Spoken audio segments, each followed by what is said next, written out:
खित्ते का तीसरा हेलीकॉप्टर हसीना वाजिद का हेलीकॉप्टर के जरिए फरार होकर इंडिया पहुंचे और उसके बाद आगे कोई डेस्टिनेशन लेंगी वो, लेकिन ये तीसरा हेलीकॉप्टर है इस खित्ते का।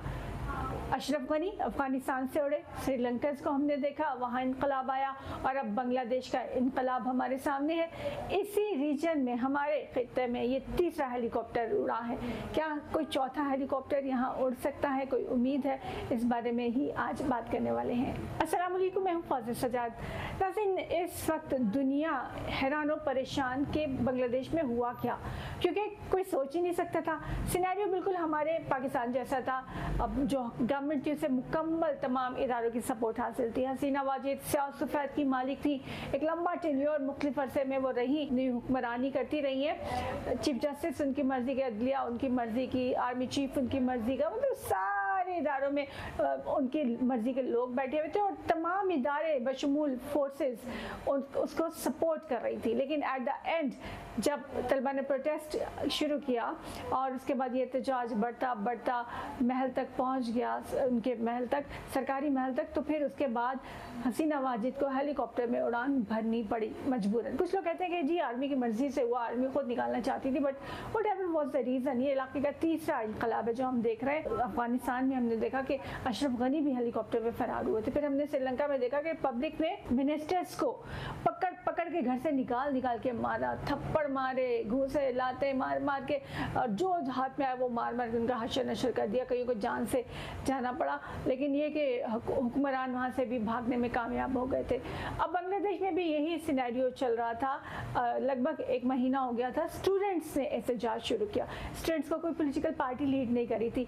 30% कोटा जो हसीना वाजिद ने जंग लड़ने वालों के लिए, खासतौर पर पाकिस्तान के खिलाफ जो लोग लड़े उनकी फैमिलीज़ के लिए जो कोटा रिजर्व किया सरकारी जॉब्स में, उसके खिलाफ तलबा ने एहतजाज शुरू किया। कोई लीड नहीं कर रहा था। स्टूडेंट्स निकले, एक निकला, दो, और उसके बाद लाखों की तादाद में उन्होंने अपने जो साथी स्टूडेंट्स हैं वो भी जेलों से निकलवाए, बहुत सी सख्तियाँ, बहुत सी मुश्किलात बर्दाश्त की, मारे खाई, सैकड़ों लोग जानों से गए, इंटरनेट बंद कर दिया गया। मतलब ऑलमोस्ट वही सिचुएशन जो हम पाकिस्तान में रिजीम चेंज के बाद से देख रहे हैं, तकरीबन वही सब कुछ हुआ। लेकिन यहाँ डिफरेंस ये है कि पाकिस्तानी पंजाब में तहरीक इंसाफ वालों की बात करें तो पंजाब समेत वो कहीं भी सिवाय खैबर पख्तूनख्वा के निकलने के लिए राज़ी नहीं है, क्योंकि उनमें इतनी हिम्मत नहीं है।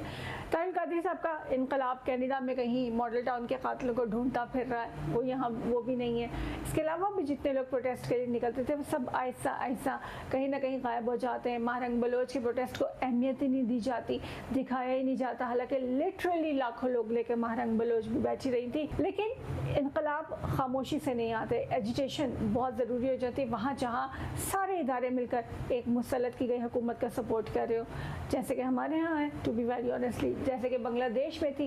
लेकिन एट द एंड जब स्टूडेंट्स ने अनाउंस किया कि अब वो सरकारी महल में जाएंगे, हसीना वाजिद के महल में जाएंगे, तो आर्मी चीफ की जानिब से अनाउंस किया गया, क्योंकि उन्हें हिदायत की गई थी कि तलबा के साथ बुरा सलूक किया जाए, मारा जाए, तो उन्होंने अनाउंस किया कि आर्मी स्टूडेंट्स के या प्रोटेस्टर्स के अगेंस्ट गोली नहीं चलाएगी, इस किस्म का कोई काम नहीं करेगी।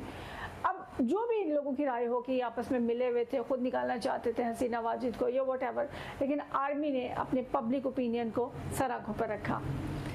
अच्छा, उसके बाद स्टूडेंट्स वहाँ अपने प्रोटेस्ट को ख़त्म करके रुक नहीं गए। जब हसीना वाजिद चली गई, बड़े अजीबो गरीब से मनाजिर हमने देखा कि 9 मई को कोर कमांडर हाउस से लोग मोर उठा कर लेके जा रहे थे, गुलदान उठा कर लेके जा रहे थे, जिसके हाथ में जो लगा वो लेके जा रहे थे, खा पी रहे थे चीज़ें। सेम वॉज अ सिचुएशन, शायद वो हमारे भाई ही हैं, भाई बहन ही थे, इसलिए नेचर ऑलमोस्ट सेम थी।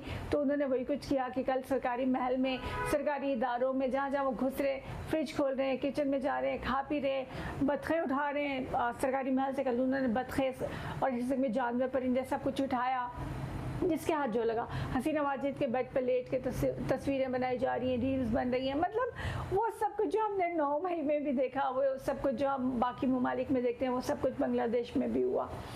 अब फ़र्क ये है कि बांग्लादेश के उन स्टूडेंट्स ने अपना एहतजाज ख़त्म नहीं किया। उन्होंने वार्निंग दे दी साथ ही आर्मी चीफ को कि कोई भी फ़ौज की हुकूमत या फ़ौज के हिमायत याफ्ता शख्स की हुकूमत अब बुरी तौर पर हमें कबूल नहीं है। हम बताएंगे कि कैसी हुकूमत चाहिए। यानी वो प्रोटेस्ट अभी टू बी कंटिन्यू है। This is something extra ordinary.